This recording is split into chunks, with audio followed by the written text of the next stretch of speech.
Elul is a month-long holiday, or holi-month, that marks the end of one Jewish year and helps to transition into the beginning of a new one. Traditionally, it is a month of introspection, contemplation, and personal growth.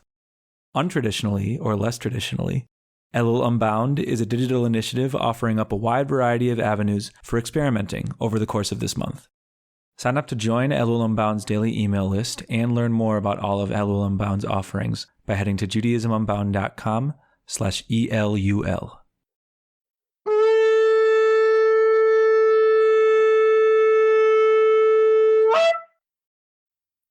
This is a special bonus edition of Judaism Unbound. Elul now. Welcome back, everyone. I'm Lex Rofeberg. I'm Wendie Bernstein Lash. Big welcome back. It's been a while. Yeah, and it has been a while. Now, I know y'all hear from me frequently if you listen to Judaism Unbound, but Wendie Bernstein Lash, for some of you, is a familiar voice that you are thrilled to hear from again, from past Eluls, from past versions of this month that leads us to the high holidays. But for others of you, maybe this is your first time hearing from her. So Wendie's pretty great. Wendie is our guide through this month that leads us to the high holidays. So Wendie, welcome back. It's a great thing to have you. Thank you. It's great to be back and to be unbounding Elul with everybody again. Yes, it is. Okay, so let's start that process of the unbounding that we like to do. So first stage, we want to tackle what is Elul. We've talked about it in the past, and there was a little blurb in that intro at the beginning of this episode, but just a little moment of what is this word that we keep on saying, Elul, and also what is Elul Unbound, which is sort of the Judaism Unbound riff, take, initiative, whatever it is that we do with Elul. So let's do a quick second of that. Wendie, you want to start us off with like what is Elul the month, and then I'll take us into what is Elul Unbound the initiative? Sure. So Elul is the last month of the Jewish year, which helps us prepare for the first month and the first holiday of the year, which is Rosh Hashanah. And so we have a whole month that we get to do preparation so that when we hit the beginning of the new year, we are well prepared. Yeah, so that's Elul. Elul Unbound is our way towards marking it. So what we do with Elul Unbound is sort of twofold. One, there is a daily email that goes out to everybody who wants that email to be in their inbox, which is just a different way of engaging with this month every day, a different way of being introspective or connecting to questions of justice or connecting to art or connecting to something each day of the month. So that's, 4 weeks of content. And we go through different cycles of modalities. So each day of the week is assigned a modality. On every Friday, we gather to do a Zoom conversation in real time. That's where we get to meet one another. On every Saturday, we're going to have an amazing comic this year from Becca Lubo, our Judaism Unbound New Voices fellow. And then for Sundays, Mondays, Tuesdays, Wednesdays, Thursdays, there's many, many more modalities, stories, videos, all sorts of stuff. And we invite you to go to judaismunbound.com/Elul 2020 to see what all of those are. But suffice to say, we think very strongly that Elul is important in order for the high holidays to actually do anything. We can't just jump in on the 1st of Tishrei, which is the day that Rosh Hashanah is on the Jewish calendar. You can't just arrive there and walk into services or walk into whatever you're doing if it's not services and be like, oh yeah, totally ready for New Year. You need an on-ramp, and that's the terminology we've used for Elul. So, context laid, we want to talk about a question which I like to ask for every Jewish ritual, Jewish topic, Jewish everything, but we're going to apply it to Elul, which is, and this question will sound familiar to some folks from the Passover ritual. Why is this Elul different from all other Eluls? What is new? What is distinct? What is specific to Elul 5770 2020? That's the Jewish year and, of course, the secular year. So, Wendie, help us start that conversation. What should we be reflecting on, thinking about, considering along that, why is this Elul different from all other Eluls thought line? Well, as you were asking that, I was thinking about when we look at Torah, we look at the different levels, and there's the literal, and you get deeper and deeper. And I think we can look at Elul deeper and deeper. The first literal level that comes to mind, the Peshat level, is we're in a pandemic. There's COVID. It's changed everybody's life. You know, we're out in this uncharted territory. We don't know how long it's going to last. And we're also creating new rhythms and new ways of being that we didn't even have opportunities to consider. They were somewhat thrust upon us.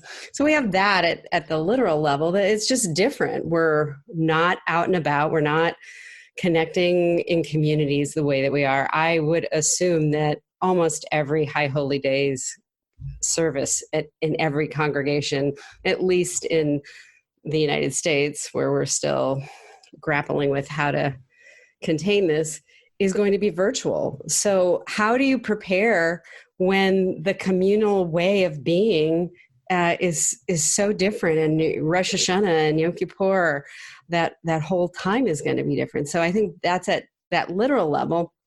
And I think there's other layers that arise to me about why is this Elul different than other Eluls, and that's kind of the natural pace of life. And we have these cycles that we go through. You know, we read the Torah every year. We have the same holidays every year, and yet we're different.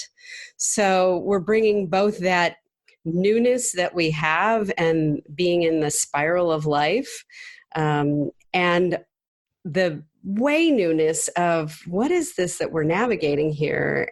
What's it inspiring us to actually appreciate about this really different ground that we're walking on?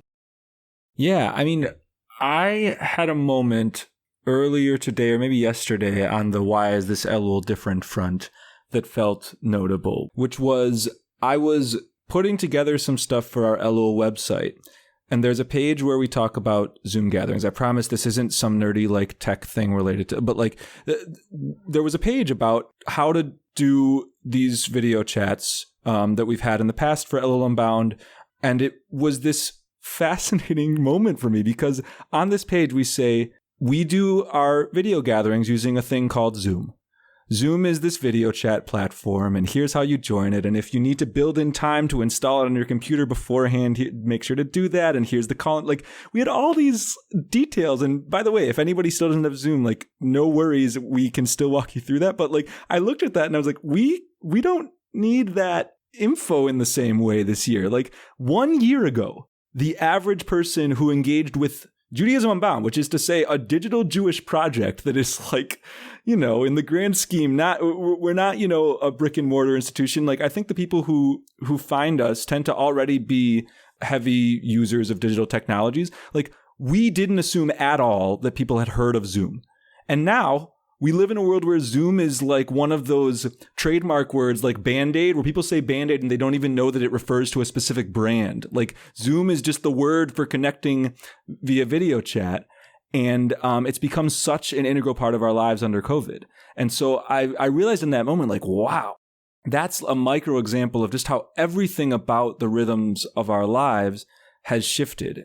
Like, we're not, Elul Unbound, honestly, I think has lost some of its edge. Like, a few years ago, it was, wow, like you're doing an entirely digital Jewish initiative in 2018. Like, what does that even mean? What does that look like? And now everybody is doing digital stuff. So on some level, that's depressing and sad that that's the only way that we can have our Jewish lives manifest right now. But on another, there's a way in which we've all, I don't know, leveled up. Like, we've all built some skills in the past year. One of the hidden layers of this past year is that, like, a lot of people have become more literate, fluent, whatever the right words are, in our digital universe. And that matters. That's not just like, oh, I can use some gadgets. That's new ways of connecting to humans that more people are able to utilize. And it's not that there aren't downsides, but that matters. So that's one thing I'm sort of reflecting on the what's different about this Elul that luckily will spread into future Eluls. It's not actually different from all other Eluls. It's different from all the other Eluls we've had already. Well, you know, and I was also having a conversation with a spiritual buddy, I think it was yesterday, and talking about how because I can get really busy, and I'm busy. I'm still busy. I'm at home, but I'm not as externally busy. I'm not going out to things. I'm not traveling. That I'm more aware of my internal state on a day-to-day basis. Now, I'm a spiritual director, so hopefully I'm a little bit more aware of my internal state. But even for me, like just noticing, and food has become a big, I mean, it's like what we do. We shop online and we cook and we eat. That's the majority of the family time. So, thinking about how food becomes really important, and the comfort foods and the things that we want that we can't get, or the things that we want and we get a lot of it. And just noticing those different rhythms. We actually have time to reflect and notice those different rhythms, or at least I know I do, and many of the people that I talk with, that we're aware of more of being in a different state. We're not so actively busy with doing. We're also noticing how we're being in the doing a bit more. Yeah, I think we all are able to think about some bigger kinds of questions that we might not have before when we're thrown into this total moment of new uncertainty and trauma. And I'm not finding the right words, but like this moment where we can't ignore the ways in which we are connected to one another, where we're noticing our own isolation, which it's ironic or poetic. I don't know, like in our isolation, I think that only props up the ways in which we are normally not isolated and we are normally so intertwined with other people. And it's, I think, part of why big societal questions and reckoning is happening around issues of racial justice, issues of economic justice, ways in which those interrelate. I mean, we're having big picture conversations about what society should be in a way that I just don't feel like we were 1 year ago. I mean, they were happening, but the scale at which they were happening and the percentage of society that was regularly weighing in or participating in those conversations feels like it was much smaller in the past. And last year we introduced, as part of Elul Unbound, we started a weekly moment where we would think about how Elul isn't just about internal singular reflection, but also about like plural reflection and connecting to organizations doing work to better our society beyond just each of us as individuals. And I feel like this year, once again, like it's not that creative of us to be doing that. It felt more interesting. Like your typical Jewish organization and otherwise today is, I mean, ideally, I think most organizations are doing this, and those that aren't need to, like, is looking inward and asking questions about, have we perpetuated racism in our organization? How have we? How do we upend those systems in our organization? How do we upend those systems in our community, in our society? Especially if we're white Jews, how do we show up? If we're Jews of color, what does that mean? Like there's all of these questions that have moved from margin to center that I think is part of our Elul work. It just because it's beyond each of us as individuals, maybe that actually makes it more part of our Elul work, you know? Yeah, I agree. And I think that comes to that, like, we actually have a whole week where we're focusing on that collective tshuva, what that means. I feel like the Spoiler thing alerts. Yeah, right. Sorry, spoiler alert. But I think that's the thing that's really emerging is, given what's going on now, we're doing layers of reflection. We're doing the personal, which is what Elul was, if you want to say, traditionally designed for. Do your own reflection, figure out what you need to come clean about so that you can hit the high holy days and forgive other people, forgive yourself, be forgiven. That's the traditional take on it. But now it's like, it's not just me, but how am I part of societal movement? And how is the world kind of moving with this tidal wave that I don't think anybody could have imagined 4 months ago, that we would be moving things that were, as you say, on the margins, squarely in front of us to be looking at and to be engaging with. So we're engaging at all sorts of levels at the same time this Elul, which I think is exciting. Hold on, everybody. If you really want to go deep in Elul, you can. Yeah, I'm also excited about that. I mean, I'm reflecting on something. We've talked in the past about how the word Elul, really everyone, listen to the past Elul episodes. We call this Elul number 9 intentionally because we have 2 years of 4 weeks each, 1 through 4 and 5 through 8. Like, in many ways, we're just continuing a thread from the past. But in some of those past episodes, we talked about the word Elul and how it's understood as like an acrostic. And that acrostic from the book of Song of Songs is Ani Ledodi Vidodi Li in Hebrew. And that means I am to my beloved and my beloved is to me, or I am my beloved's and my beloved is mine. What I'm realizing is that quote predisposes us to an I-me orientation. Like it starts with Ani, which is literally the Hebrew word for I, for me. And it ends with Li, which is mine. Like we start with I and end with mine. And look, there is a place for that. That matters. And I do take seriously, and we take seriously through Elul Unbound, like what it is to focus on me, Lex, my shortcomings, ways in which I want to improve moving forward. That's for sure a really key piece. But what we can learn under COVID and what we can learn in a world reckoning with racial justice and with society that has marginalized some and centered others over and over again is we're part of networks, we're part of communities. None of us is really separate from others. The idea of Ani, of I, the idea of Li, mine, it starts to become kind of ridiculous in a world where we understand that every single one of us, simply by being near somebody else, can transmit a disease. Like the boundaries that were called Judaism Unbound, Elul Unbound, like it's clear that boundaries are manufactured and fake when we can pass things between the boundaries of oneself to the boundaries of another self, namely diseases, you know? And when societies can perpetuate systems of oppression without necessarily each individual like waking up in the morning and being like, oh, I'm going to be racist today. I am really aware of the ways in which Elul has been made into a me thing.